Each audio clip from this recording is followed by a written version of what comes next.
You found the perfect home, you've got it under contract, and you're just about to close on your dream home.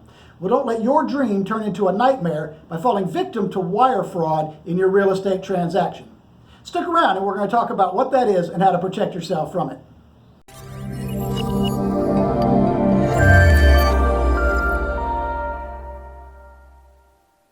Welcome back to my channel. I'm Stewart Ebaugh with Keller Williams Realty, and on this video I want to talk about a huge problem that isn't commonly known right now and how to protect yourself.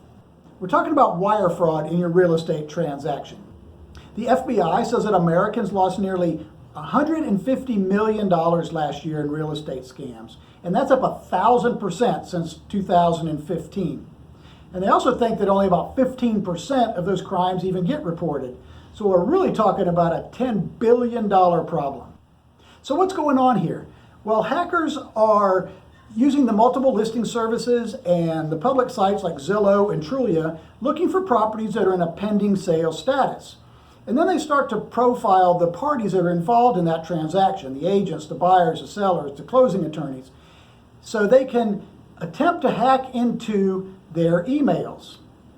Well, when they do, then they just sit and wait and looking for the right time to jump into that transaction and send a very official looking email with fake wiring instructions so they can steal your down payment, your closing costs, or even the mortgage payoff from the seller going back to the bank. It's such an issue that now even the Georgia real estate contracts have inserted a fairly lengthy paragraph into the contract to talk about it. And even our own company also requires a separate wire fraud disclosure be signed by buyers and sellers.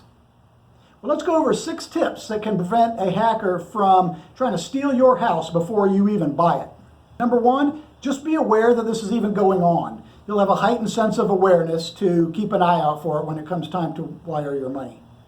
Number 2, never send personal information over email. Social security numbers, bank account information, and your real estate agent should never do that as well. Number 3, just pick up the phone. If you ever get wiring instructions by email, just pick up the phone and call that closing attorney and verify verbally with them what their instructions are. And don't call the number that's in the email. That could be fake as well. Look them up on the internet or ask your agent for their telephone number. Number 4, discuss the wiring process with your agent.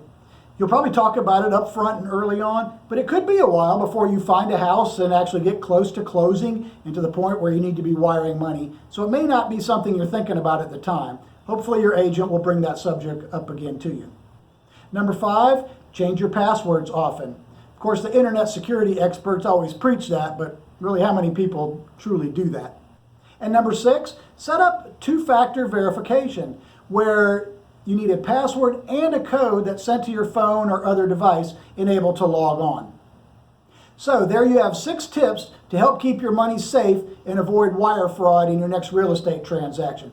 Don't be the next victim, because it's almost impossible to retrieve that money once it's gone. If you found this video helpful, go ahead and leave me a comment down below and share it with your friends.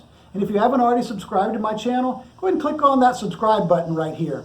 And also click on the bell icon so you'll be notified when I post the next video about real estate or our community. Well, thanks again for joining me, and I look forward to seeing you on the next one.